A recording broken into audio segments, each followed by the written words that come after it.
हम लोग वैसे पता है तुम लोगों को, हम लोग some basic concept of chemistry का लेक्चर्स देख रहे हैं। तो लेक्चर फर्स्ट अपलोडेड, ये है तुम्हारा लेक्चर नंबर 2 और यहाँ पे हम लोग सीखेंगे एटम्स, मॉलिक्यूल, कंपाउंड। ये क्या होता है? एटम्स का सब एटॉमिक पार्टिकल जो कि है इलेक्ट्रॉन, प्रोटॉन, न्यूट्रॉन, उसके बारे में समझेंगे और फिर एक आइसोटोप के बारे में समझेंगे और फिर आज का कहानी यहीं पे ख़त्म करेंगे। फिर अगला कंटेंट अगला लेक्चर में तुमको देखने को मिलेगा। तो नॉर्मली हम तुमको ऐसा समझाते हैं। आज का जो टॉपिक है वो तुम्हारा चलेगा, रुको पहले कलर चेंज कर लेते हैं। तो हम तुमको ये बता रहे हैं कि सपोज करो कि मैटर क्या होता है, ये बात तुम्हें पता होगा। मैटर उसको बोलते हैं कोई भी ऐसा चीज़ जिसके पास मास होता है और जो कि जगह को ऑक्यूपाई करता है, यानी ऑक्यूपाई स्पेस। वो सारे चीज़ों को हम लोग मैटर कहते हैं। अब उसमें हम भी आ सकते हैं, ये पेन भी आ सकता है क्योंकि इसका भी कुछ ना कुछ मास है और ये कुछ ना कुछ जगह को तो घेर ही रहा है। अब मान लो एक एग्जांपल के तौर पे ये जो हम चित्र बना दे रहे हैं, ये तुम्हारा एक मैटर है। इस मैटर को हम काटना स्टार्ट किए, काटे बहुत छोटा छोटा टुकड़ा, तो ये इतना छोटा टुकड़ा बना। इसको और छोटा टुकड़ा काटे, और छोटा टुकड़ा बना, इसको और छोटा काटे, तो फाइनली जा कर के ये सबसे छोटा टुकड़ा बना।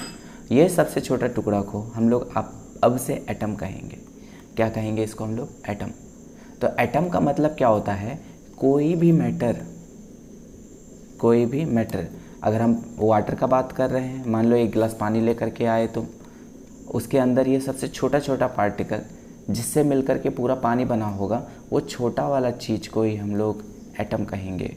तो एटम का मतलब क्या होता है? मैटर को बनाने वाला वो सबसे छोटा यूनिट, उसको हम लोग बोलते हैं एटम। अगर तुम घर का एग्जाम्पल लो तो घर का चारों दीवार को अगर देखें हम लोग तो वो ईंट से जुड़ जुड़ के बना है। तो वहाँ पे अगर हम बोलें कि नहीं, यहाँ पे दीवार के केस में एटम क्या चीज़ है, तो तुम बोलोगे ईंट। वैसे ही मैटर के केस में सबसे छोटा चीज़ क्या है, उसको हम लोग क्या बोलेंगे? एटम। ठीक है, तो अभी हम लोग समझते हैं एटम क्या होता है और मॉलिक्यूल, इन दोनों के बीच में क्या अंतर है। तो लिखते हैं थोड़ा सा। तो सबसे पहले अभी हम लोग को ये बताया कि एटम क्या होता है। तो एटम का मतलब ये समझना है स्मॉलेस्ट पार्टिकल। किसका दोस्त? मैटर का। ठीक है, तो लिखेंगे smallest particle of matter. Matter का जो सबसे छोटा हिस्सा होता है उसी को हम लोग एटम कहते हैं। लेकिन अब एक बात और समझाते हैं कि कभी कभार होता क्या है कि जब हम लोग देखेंगे नॉर्मली अपने आसपास, तो हम लोग को एटम नहीं देखने को मिलेगा। हम लोगों को एक से अधिक एटम आपस में कंबाइन होता हुआ दिखेगा, जिसको हम लोग बोलते हैं मॉलिक्यूल। जैसे कि मान लो तुम हाइड्रोजन गैस को देखने का चाह रखता है, तो हाइड्रोजन गैस हम लोग लिखते हैं अक्सर H2 लिखते हैं, ना कि H लिखते हैं। सिंगल H का मतलब एक हाइड्रोजन एटम और H2 का मतलब 2 हाइड्रोजन एटम जो कि आपस में कंबाइन हो गया है। तो एक बात बताओ, नेचर में हमको ये वाला मिलता है कि ये वाला मिलता है? तो बेशक सा बात है, ऊपर वाला मिल रहा होगा, नीचे वाला जो है तुम्हारा नहीं मिल रहा होगा। ठीक है, जो नीचे वाला है इसको हम लोग बोलेंगे एटम। इसको हम लोग क्या बोलेंगे? एटम। ऊपर वाला को हम लोग क्या बोलेंगे? मॉलिक्यूल। ऊपर वालों को क्या बोलेंगे हम लोग? मॉलिक्यूल। तो सीधा सीधी अगर ऐसा बात बोले ना कि एटम और मॉलिक्यूल क्या होता है, तो हम अब देखो लिख रहे हैं मॉलिक्यूल। क्या लिख रहे हैं? मॉलिक्यूल। तो मॉलिक्यूल का मतलब एक से अधिक एटम होगा। एक से अधिक एटम होगा। जब एक से अधिक एटम आपस में कंबाइन करता है तो जो चीज़ बनता है उसको हम लोग मॉलिक्यूल बोलते हैं। तो मॉलिक्यूल का मतलब क्या होता है? लिखते हैं हम लोग कि कंसिस्ट ऑफ 2 और मोर देन 2 एटम। ठीक है, मॉलिक्यूल क्या होता है? ये बना होता है कंसिस्ट ऑफ 2 और मोर देन 2 एटम। 2 या 2 से अधिक एटम जब आपस में कंबाइन करेगा तो जो चीज़ बनेगा उसको हम लोग क्या बोलेंगे? मॉलिक्यूल। ठीक है, कुछ और एग्जाम्पल हम तुम्हारे सामने लिखते हैं। जैसे हाइड्रोजन गैस का बात करते हैं तो वहाँ पे H2 लिखते हैं। ऑक्सीजन गैस का बात करते हैं तो हम लोग O2 लिखते हैं। अगर हम लोग सल्फ़र का बात करते हैं तो S ना लिख करके हम लोग S8 लिखते हैं, क्योंकि हम लोगों को पता है अकेला सल्फ़र नहीं एग्जिस्ट करेगा, वो 8 को सल्फ़र का एटम को कंबाइन कराएगा और फिर जा कर के वो मिलेगा नेचर में। तो ये S8H2 और O2 ये सारा तुम्हारा क्या कहलाएगा दोस्त, ये सारा तुम्हारा मॉलिक्यूल कहलाएगा। क्लियर है इतना बात। अब एक बात और समझो, हम तुमसे ये पूछते हैं कि अगर कभी भी तुम नेचर में हाइड्रोजन गैस को ढूंढने निकलो तो वो H नहीं दिखता है, वो H2 दिखता है। यहाँ पे H का मतलब है एटम से और H2 का मतलब है मॉलिक्यूल से। सिमिलरली अगर ऑक्सीजन गैस को देखो तो वो O ना दिख करके O2 दिखता है। इसका मतलब कि O2 एक मॉलिक्यूल हो गया और O क्या है तुम्हारा एटम। तो अगर हम तुमको एक बात और बोलें कि मॉलिक्यूल के लिए दूसरा बात क्या होगा, सबसे पहला बात तो ये बोले कि दो या दो से अधिक एटम जब आपस में मिलता है तो जा कर के तुम्हारा मॉलिक्यूल बनता है, ठीक है। लेकिन दूसरा बात ये है कि अगर इंडिपेंडेंट एग्जिस्टेंस का बात करें, अकेला कौन रह सकता है, एटम या मॉलिक्यूल, तो हमारा जवाब होगा मॉलिक्यूल। क्योंकि देखो ना भाई, एटम अकेला दिख रहा है तुमको, नहीं, लेकिन H2 के फॉर्म में दिख रहा है ना, हाँ। O अकेला दिख रहा है, नहीं, लेकिन O2 के फॉर्म में दिख रहा है ना, हाँ। तो O2 is a molecule, H2 is a molecule. तो मॉलिक्यूल इंडिपेंडेंट एग्जिस्टेंस शो कर सकता है, मॉलिक्यूल इंडिपेंडेंट एग्जिस्टेंस शो करता है। इसीलिए हम यहाँ पे ये भी लिख रहे होंगे कि पहला तो ये लिख दिए कि दो या दो से अधिक एटम मिलेगा तब जाकर के मॉलिक्यूल बनेगा। दूसरा ये बोलेंगे कि ये इंडिपेंडेंट एग्जिस्टेंस शो करता है, इंडिपेंडेंट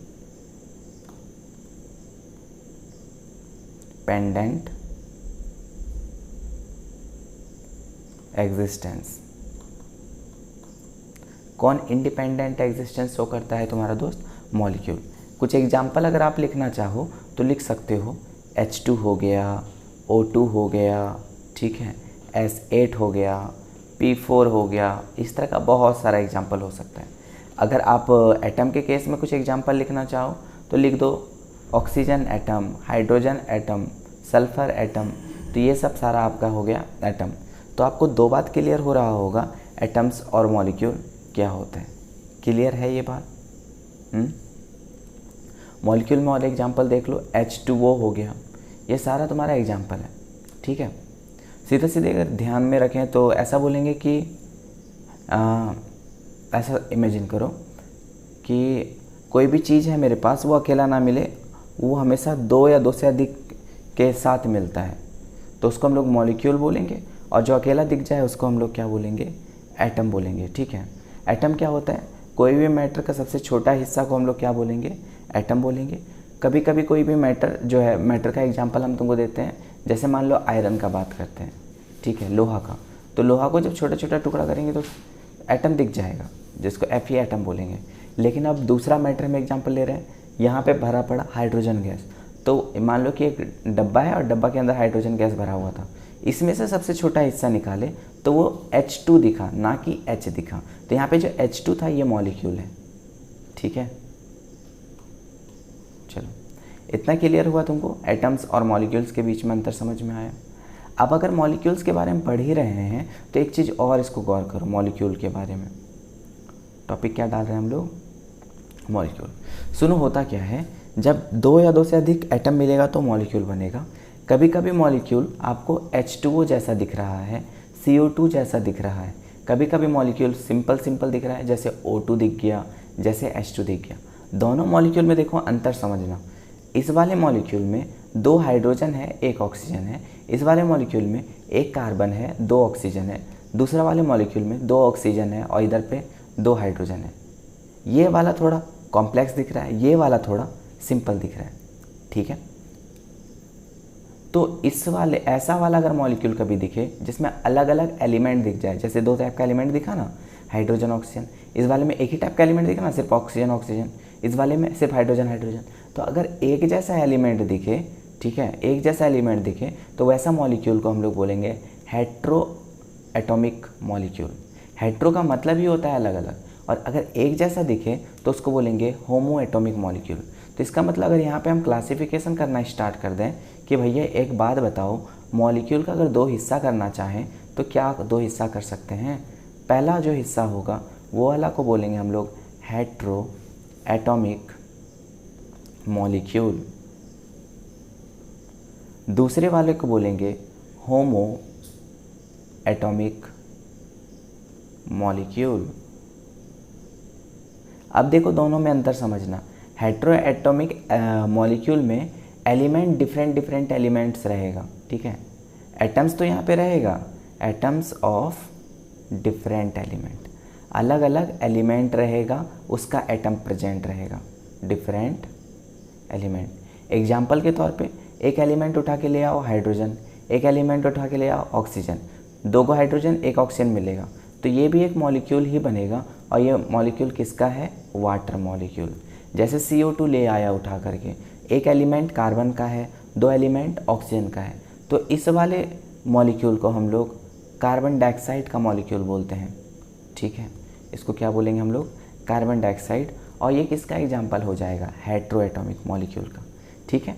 अब इसी तरह तुम याद कर सकते हो होमो एटॉमिक मॉलिक्यूल का, जैसे S8, P4, O2, H2 etc। इन सारे एग्जाम्पल में तुमको एक चीज़ देखने को मिलेगा, यहाँ पे अगर सल्फर लिखे हैं तो S8 का मतलब S ही 8 बार रिपीट हुआ होगा, 1S 2S 3S 4S। P4 का मतलब 4 बारी P रिपीट हुआ होगा। O2 का मतलब 2 बारी ऑक्सीजन रिपीट हुआ होगा, ठीक है। लिखो इसको।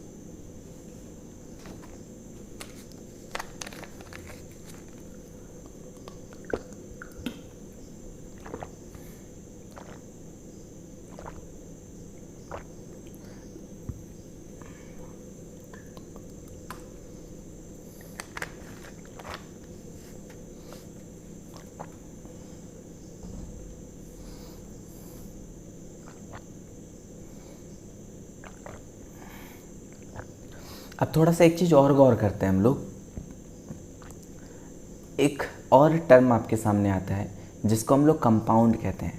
इस बात को थोड़ा ध्यान से समझना, फिर हम मॉलिक्यूल के पास दोबारा आएंगे, ठीक है। हम ऐसा कहते हैं कि मान लो 2 या 2 से अधिक एलिमेंट को तुम लेकर के आओ, उसको आपस में मिलाना है, केमिकली मिलाना है, कुछ एक फिक्स्ड मास के रेशियो में मिलाना है। कहना क्या चाहते हैं वो तुम देखो, समझाते हैं कि मान लो अगर कभी भी हम हाइड्रोजन को ले आए और ऑक्सीजन को ले आए और बोले दोनों को तुम कंबाइन हो जाओ, और दोनों कंबाइन हो करके अगर H2O का फॉर्मेशन कर दिया, तो ये जो H2O बन रहा है इसको हम लोग कंपाउंड कहेंगे। क्या कहेंगे हम लोग? कंपाउंड। तो देखो कंपाउंड कब बोलते हैं कि जब 2 या 2 से अधिक एलिमेंट आपस में कंबाइन करेगा। कैसे कंबाइन करना है? केमिकली कंबाइन करेगा, तो वैसा जो प्रोडक्ट बनेगा उसको हम लोग कंपाउंड कहेंगे। दूसरा बात इसमें ये ध्यान रखना है, यहाँ कभी भी कंबाइन नॉर्मली ऐसे नहीं कर जाता है, यहाँ पे एक रेशियो फॉलो होता है, मास का रेशियो। जैसे अगर हम पानी के केस में बात करें तो देखो H2O में 2 हाइड्रोजन दिख रहा होगा और 1 ऑक्सीजन दिख रहा होगा। अगर दोनों का रेशियो निकालें, ठीक है, 1 ऑक्सीजन है ये लिखा हुआ, तो देखो 2 हाइड्रोजन का वजन 2 ग्राम हो जाएगा और 1 ऑक्सीजन का वजन कितना हो जाएगा? 16 ग्राम। अगर इन दोनों का रेशियो निकालें तो 2 1 जा 2 और 2 8 जा 16, रेशियो आ गया 1/8, यानी कि 1:8। इस वाले बात से तुमको यह समझना चाहिए कि अगर कभी भी पानी तुमको बनाना है और हाइड्रोजन और ऑक्सीजन को कंबाइन करेगा तो 1:8 के रेशियो में कंबाइन होगा। मतलब कि अगर 9 ग्राम पानी चाहिए तो 1 ग्राम हाइड्रोजन होना चाहिए और 8 ग्राम ऑक्सीजन होना चाहिए। मतलब अगर टोटल 9 पार्ट हो रहा है तो 1 हिस्सा लेकर के आओ हाइड्रोजन का और 8 हिस्सा लेके आओ ऑक्सीजन का, ठीक है। जैसे अगर हम तुमसे ये कहें कि मान लो 9 ग्राम नहीं, इसका डबल 18 ग्राम पानी बनाना है, तो कितना हाइड्रोजन लगेगा और कितना ऑक्सीजन लगेगा? तो वहाँ पे भी तुम यही लॉजिक दोगे, क्योंकि हमेशा पानी बनते समय 1:8 रेशियो का फॉलो होता है। और क्योंकि हमको 18 करना है तो एक काम करो, इसका भी डबल कर दो और इसका भी डबल कर दो, तो ये इधर हो जाएगा 2 और ये हो जाएगा तुम्हारा 16, तो दोनों मिलकर के कितना ग्राम हो जाएगा? 18 ग्राम। इसका मतलब हाइड्रोजन आपको 2 ग्राम लेके आना पड़ेगा और 16 ग्राम आपको ऑक्सीजन लाना पड़ेगा, ठीक है। सिर्फ ये पानी के लिए नहीं है, जैसे पानी के लिए 1:8 है, वैसे ही 3:8 जो है वो कार्बन डाइऑक्साइड के लिए होता है। वैसे ही दूसरा कंपाउंड के लिए ये रेशियो फिक्स होता है, ठीक है। ये रेशियो चेंज नहीं होगा। अगर हम यहाँ का पानी पी रहे हैं तब भी यही रेशियो रहेगा, समुद्र का पानी पी रहे हैं तब भी यही रेशियो रहेगा। अगर जो भी चीज़ है आपके हाथ में वो पानी है तो उसमें हाइड्रोजन और ऑक्सीजन का रेशियो 1:8 रहने वाला है। तो कंपाउंड का यहाँ से तुमको एक डेफिनेशन याद करना है। कंपाउंड कब बनता है? जब 2 या 2 से अधिक एलिमेंट आपस में केमिकली कंबाइन करता है in fixed ratio of mass, ठीक है। एटॉमिक मास को देखेंगे वो उसका रेशियो कैसा होना चाहिए, फिक्स्ड। तो देखो कंपाउंड का हम डेफिनेशन लिख रहे हैं थोड़ा सा अच्छा से, ठीक है। तो compound contains atoms of different element, तो ये वाला बात बोल सकते हैं। कंपाउंड जो है उसमें होता है, कंटेन करता है, कंपाउंड कंटेन्स एलिमेंट्स, एटम्स लिखना है। कंपाउंड में क्या होता है, एटम्स होता है, किसका, अलग अलग element. Compound contains atoms of different element chemically combine, ठीक है। क्या लिखेंगे दूसरा point, chemically combined in fixed ratio, chemically combine कर रहा होगा एक फिक्स रेशियो। हम तुमको एक एग्जांपल से समझाने का कोशिश किए। जैसे अगर पानी का केस का बात करें तो यहाँ पे देखो एक एलिमेंट कौन कौन सा दिखा तुमको, बताओ, हाइड्रोजन। कौन सा एलिमेंट दिखा, हाइड्रोजन। और दूसरा एलिमेंट कौन सा दिखा, ऑक्सीजन। जब ये दोनों एलिमेंट आपस में केमिकली कंबाइन करेगा तब जा कर के क्या बनेगा, H2O। दूसरा बात हम यहाँ पे ये बताए कि कभी भी अगर वाटर बनाना है तो हाइड्रोजन और ऑक्सीजन का रेशियो फिक्स रखना पड़ेगा, और वो है तुम्हारा 1:8। अगर तुम ऐसा सोच रहा है कि 2 ग्राम हम पानी बनाना है तो 2 ग्राम हम हाइड्रोजन ले लें और 8 ग्राम हम अगर ऑक्सीजन ले लें तो हमारा वाटर बन जाएगा, तो तुम्हारा गलत मानना है। 2 ग्राम हाइड्रोजन लेने पे भी वो मात्र 1 ही ग्राम हाइड्रोजन का इस्तेमाल करेगा और 8 ग्राम पानी, तो 9 ही ग्राम बनेगा। 1 ग्राम जो है तुम्हारा हाइड्रोजन एक्स्ट्रा रह जाएगा, ठीक है। ये था तुम्हारा कंपाउंड, ठीक है। अब कुछ एग्जाम्पल बताते हैं, कुछ एग्जाम्पल बताते हैं कंपाउंड का। जैसे वाटर एग्जाम्पल हो जाएगा कंपाउंड का, फॉर्मूला भी ध्यान रख लो, H2O। जैसे तुम्हारा एग्जाम्पल और क्या हो जाएगा, कार्बन डाइऑक्साइड हो जाएगा। इसका फॉर्मूला क्या होता है दोस्त, CO2। जैसे और हो जाएगा तुम्हारा ग्लूकोज, इसका फॉर्मूला क्या होता है, C6H12O6। तो ये सारा जो है, जैसे और लिख लो, मीथेन लिख लो, CH4। तो ये सारा जो है तुम्हारा ना, ये सारा तुम्हारा क्या है, कंपाउंड है, ठीक है। और सारा का फिक्स ना फिक्स रेशियो होगा। अब एक बात ये कहना चाहते हैं कि मान लो एक गिलास है मेरे पास और इस गिलास में हम पानी भर के ले लिए, ये रहा पानी, ठीक है। तो क्योंकि ये वाटर है तो इसका मतलब ये कंपाउंड होगा, ठीक है। अब अगर ये कंपाउंड है तो भैया ये मैटर तो है कि नहीं है, पहले ये बताओ, मैटर है। तो मैटर है तो इसका सबसे स्मॉलेस्ट यूनिट तो रहा होगा। हम अभी थोड़ी देर पहले यही बताए थे, मैटर का जो है स्मॉलेस्ट यूनिट को हम लोग एटम कहते हैं। और कभी कभी कोई मैटर में सिंगल एटम एग्जिस्ट नहीं करता है, वो कंबाइन फॉर्म में एग्जिस्ट करता है। जैसे वाटर के केस में अगर इस एटम को तुम देखोगे तो ये दिखेगा H2O जैसा। जैसे अगर मान लो एक सिलेंडर है और इसके अंदर तुम कार्बन डाइऑक्साइड भर के रखा है, कौन सा कंपाउंड, कार्बन डाइऑक्साइड, तो इसका जो छोटा वाला पार्टिकल्स है वो तुम्हारा CO2 दिखेगा। तो यहाँ पे जो H2O है, यहाँ पे जो CO2 है, ये तुम्हारा मॉलिक्यूल ही तो है, ठीक है। तो अगर हम मॉलिक्यूल को और एक अच्छा सा डेफिनेशन बताना चाहें तो हम ये बोलेंगे कि कंपाउंड का सबसे छोटा हिस्सा को हम लोग क्या बोलते हैं, मॉलिक्यूल, ठीक है। कहने का मतलब ये है कि मान लो अगर तुमको एक गिलास पानी भरना है पूरा, तो तुमको ये रहा वाटर का पार्टिकल, ये सारा तुमको लाना पड़ेगा। और ये पार्टिकल कैसा दिखता होगा, H2O जैसा। तो ये वाला जो चीज़ है इसको हम लोग क्या बोलेंगे, मॉलिक्यूल। जब बहुत सारा मॉलिक्यूल आपस में मिल जाएगा, एक गिलास पानी भरा जाएगा, तो उसको हम लोग कंपाउंड कह देंगे। बात समझ में आ रहा है तुमको, कंपाउंड में और इसमें अंतर, मॉलिक्यूल में, ठीक है। तो अभी कंपाउंड का तो डेफिनेशन क्लियर हो गया, तो अब एक मॉलिक्यूल का भी डेफिनेशन लिख सकते हैं। तो मॉलिक्यूल का डेफिनेशन ऐसे है कि स्मॉलेस्ट यूनिट ऑफ कंपाउंड जिसके पास कैरेक्टरिस्टिक्स होगा कंपाउंड का। कहना क्या चाहते हैं कि हम ये बोल रहे हैं कि मान लो ये पूरा जो गिलास भरा हुआ है पानी से, ये पानी को अगर तुम पियोगे, या फिर ऐसा बोले कहीं आग लगा है और पूरा पानी को डालेंगे तो ये पानी की वजह से आग बुझ जाएगा।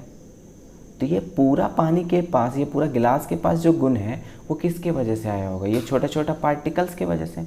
अरे बिल्कुल ऐसा सोचो ना कि अगर हम चीनी खा रहे हैं, एक मुट्ठी चीनी खा रहे हैं, मीठा लगा। अगर मीठा लगा तो किसके वजह से? वो छोटा छोटा जो चीनी का जो पार्टिकल था वो सबके वजह से ना। तो जो छोटा वाला पार्टिकल्स के पास गुण है वही एक मुट्ठी चीनी के पास गुण है। तो यहाँ पे भी हम यही कहना चाहते हैं, जो मॉलिक्यूल के पास गुण है वही मॉलिक्यूल का रिपीटेशन से, क्योंकि तुम्हारा कंपाउंड बना है तो कंपाउंड का गुण और जो तुम्हारा मॉलिक्यूल्स का गुण है वो दोनों सेम रहेगा। तो वही बात हम दूसरा स्लाइड में लिखते हैं तुम्हारे लिए। तो मॉलिक्यूल क्या है, तुम ऐसा बोल सकता है, स्मॉलेस्ट यूनिट है किसका? कंपाउंड का, जिसके पास दैट रिटेन्स, जिसके पास है that retains the property of compound.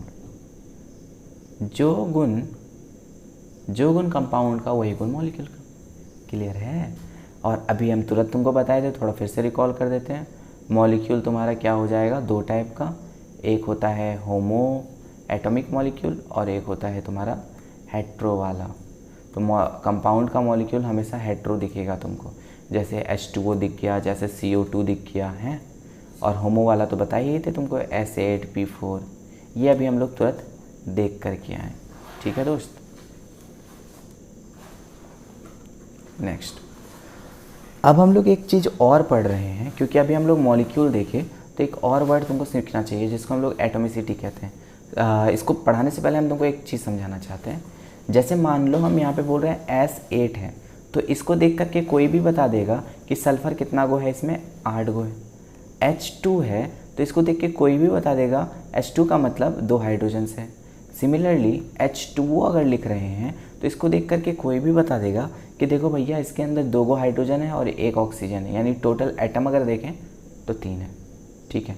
तो यहाँ पे जो हम बार बार एटम का नंबर को लिख रहे हैं, यह एटम का नंबर जो है एटॉमिसिटी नाम से जाना जाता है।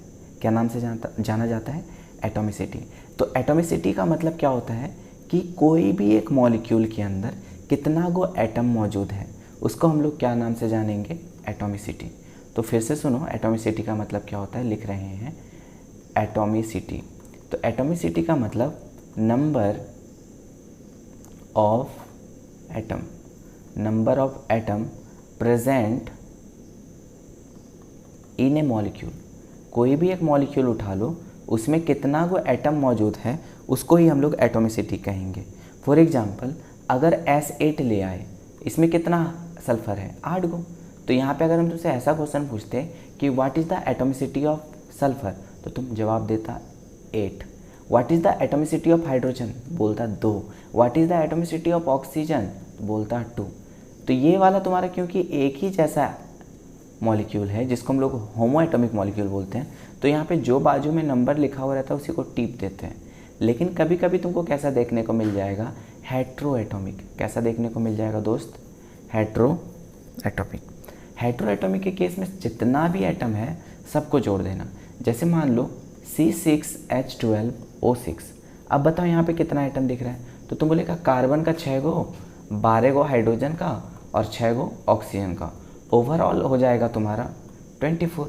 तो ये जो 24 तुम बताया ना, यही है तुम्हारा एटॉमिसिटी। क्लियर है? जैसे चलो एक और बताओ, तुम क्वेश्चन दे रहे हैं H2SO4, यहाँ पे कितना है एटॉमिसिटी? तो बताओ हाइड्रोजन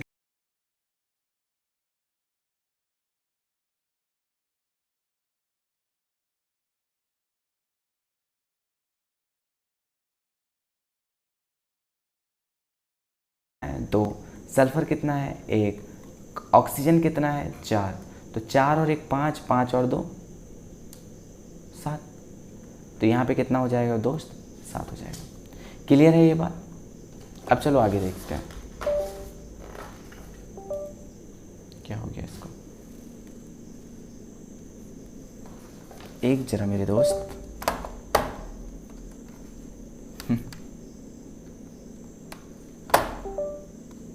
चलो वापस से आ गया। अब चलो हम तुमसे एक सवाल पूछते हैं कि मान लो 10 गो मॉलिक्यूल है। क्वेश्चन मेरा है 10 मॉलिक्यूल्स है तुम्हारा ग्लूकोज का, C6H12O6। तो तुमको ये बताना है कि यहाँ पे कार्बन का नंबर कितना है, या फिर ऐसे बोलेंगे atomicity of carbon, atomicity of carbon. बताओ, चल देखो हम बताते हैं। हम ये कह रहे हैं कि अगर मान लो ये जो मॉलिक्यूल है ये मात्र एक रहता तो कार्बन कितना दिख रहा है, 6। लेकिन इस तरह का टोटल कितना गो है, 10 गो है। तो एक मॉलिक्यूल में 6, तो 2 में उसका डबल, 3 में उसका ट्रिपल, 4 में उसका चौवल, 10 में तो उसका 10 गुना ना, तो 6 इंटू 10 कर देंगे। इसका मतलब इसमें कितना गो दिख जाएगा, 60 गो। सिमिलरली मेरे पास और सवाल हो सकता है, एटॉमिसिटी निकाल लो हाइड्रोजन का।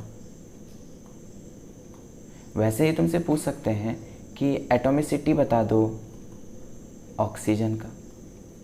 तो हाइड्रोजन का एटॉमिसिटी कितना हो जाएगा, एक में 12 है, टोटल 10 गो है, तो 12 इंटू 10 यानी कि 120। ऑक्सीजन कितना है दोस्त, 6 इंटू 10 हो जाएगा ना 60। तो इस टाइप का हमको लगता है तुम बना लेगा। क्लियर है? अगर इतना तुमको समझ में आ गया तो अब हम लोग थोड़ा सा आगे और बढ़ते हैं। देखो हुआ क्या, अभी तक हम लोग ये समझ रहे थे अगर ये मैटर है तो इसका जो सबसे सिंपल वाला फॉर्म होगा उसको हम लोग एटम बोलेंगे। लेकिन फिर आगे जा कर के और पता चला कि भैया ये सबसे छोटा जो कि हमको आँख से दिख भी नहीं रहा था उसका भी अगर टुकड़ा करें तो और छोटा चीज़ दिखता है। उसके अंदर और 3 छोटा छोटा टुकड़ा है, एक का नाम है इलेक्ट्रॉन, एक का नाम है प्रोटॉन और एक का नाम है न्यूट्रॉन। तो कहना क्या चाहते हैं कि एटम का भी छोटा पार्टिकल है। तो एटम तो तुम्हारा नॉर्मली पार्टिकल है, एटम्स क्या है, एक छोटा पार्टिकल्स है। लेकिन जब अगर इसका भी हम लोग देखें छोटा पार्ट तो उसको हम लोग बोलते हैं सब एटॉमिक पार्टिकल। क्या कहते हैं उसको हम लोग, सब एटॉमिक पार्टिकल्स। अब सब एटॉमिक पार्टिकल्स यहाँ पे जो तुम्हें पढ़ना है वो है तुम्हारा 3। पहला है इलेक्ट्रॉन, दूसरा है प्रोटॉन और तीसरा है न्यूट्रॉन। ठीक है, इलेक्ट्रॉन, प्रोटॉन और न्यूट्रॉन। ये जो सब एटॉमिक पार्टिकल यानी एटम के अंदर मिलने वाला जो 3 चीज़ है, इसके बारे में तुमको 2 चीज़ याद करना है। पहला, इसका मास कितना है, दूसरा इसके ऊपर चार्ज कितना है। तुमको पता है इस यूनिवर्स में जिसके पास भी मास है उसके पास चार्ज होगा, और चार्ज 2 टाइप का होता है, एक प्लस और एक माइनस। तो देखो एक टेबल बनाएंगे जिसमें कि हम लिख रहे होंगे सब एटॉमिक पार्टिकल्स को। क्या लिख रहे होंगे दोस्त, सब एटॉमिक पार्टिकल्स। एक कॉलम बना रहे होंगे हम मास का, एक बना रहे होंगे हम चार्ज का। ठीक, तो जो पहला है, पहला लिख रहे हैं हम लोग इलेक्ट्रॉन। देखो ELECTRON, स्पेलिंग थोड़ा सा गड़बड़ हो गया मेरे दोस्त, सुधार लेते हैं। अब देखो RON लिखना है। इलेक्ट्रॉन को रिप्रेजेंट हम लोग E के ऊपर माइनस से करेंगे।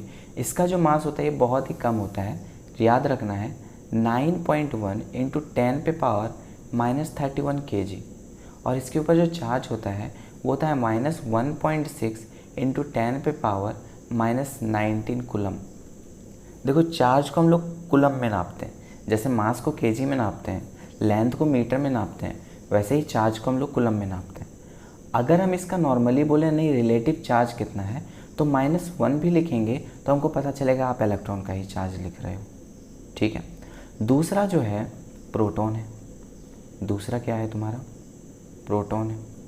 प्रोटॉन को हम P+ से रिप्रेजेंट करेंगे और इसका जो मास होता है वो होता है 1.67 इंटू 10 पे पावर -27 kg।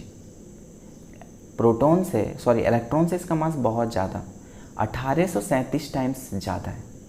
ठीक है, इसका जो चार्ज है बिल्कुल इलेक्ट्रॉन के चार्ज इतना होता है, बस फ़र्क है सिंबल का। वो -1.6 था, ये +1.6 है, और बस वही लिख देंगे। इसका रिलेटिव जो चार्ज होगा वो होगा +1। तीसरा जो है वो है तुम्हारा न्यूट्रॉन। न्यूट्रॉन को हम लोग N से रिप्रेजेंट करते हैं और इसका जो मास होता है ये लगभग तुम्हारा प्रोटॉन के मास के इक्वल होता है। लेकिन अगर इसका चार्ज का बात करें तो इसके ऊपर कोई चार्ज होता ही नहीं है, 0 चार्ज होता है। बात आया तुम्हें समझ में? तो ये चीज़ आपको रटना है। नेक्स्ट, अब देखो हुआ क्या, हम लोग क्या समझ रहे हैं कि संसार में चारों तरफ जो चीज़ जिसके पास मास है उसको हम लोग मैटर बोले, ठीक है, गुड। उसके बाद ये बोले कि मैटर का सबसे छोटा फॉर्म जिसको हम लोग बोलते हैं एटम, ये भी ठीक था। लेकिन कभी कभी एटम कंबाइंड स्टेज में मिलता है, 2 या 2 से अधिक कंबाइंड फॉर्म में, तो उसको हम लोग मॉलिक्यूल बोले, ये भी ठीक। अब क्या होता है, मॉलिक्यूल हो गया। अब हम ये बोले कि कभी अगर 2 या 2 से अधिक एलिमेंट आपस में मिल रहा है, केमिकली मिल रहा है, ठीक है, उसका जो मास का रेशियो है वो भी फिक्स है, तो वो जो चीज़ बनता है जैसे पानी, कार्बन डाइऑक्साइड, तो उसको हम लोग बोल देंगे कंपाउंड। और कंपाउंड का जो सबसे सिंपलेस्ट फॉर्म है उसको हम लोग बोलते हैं मॉलिक्यूल। यहाँ तक सही था। फिर हम बोले कि भैया एटम सबसे छोटा तो था, लेकिन उससे भी छोटा कुछ एग्जिस्ट करता है, जो कि है इलेक्ट्रॉन, प्रोटॉन और न्यूट्रॉन। और हम तीनों का 2 चीज़ याद करने के लिए बोले तुमको कि इलेक्ट्रॉन का मास कितना है, उसका चार्ज कितना है, वैसे ही प्रोटॉन का, वैसे ही तुम्हारा न्यूट्रॉन का।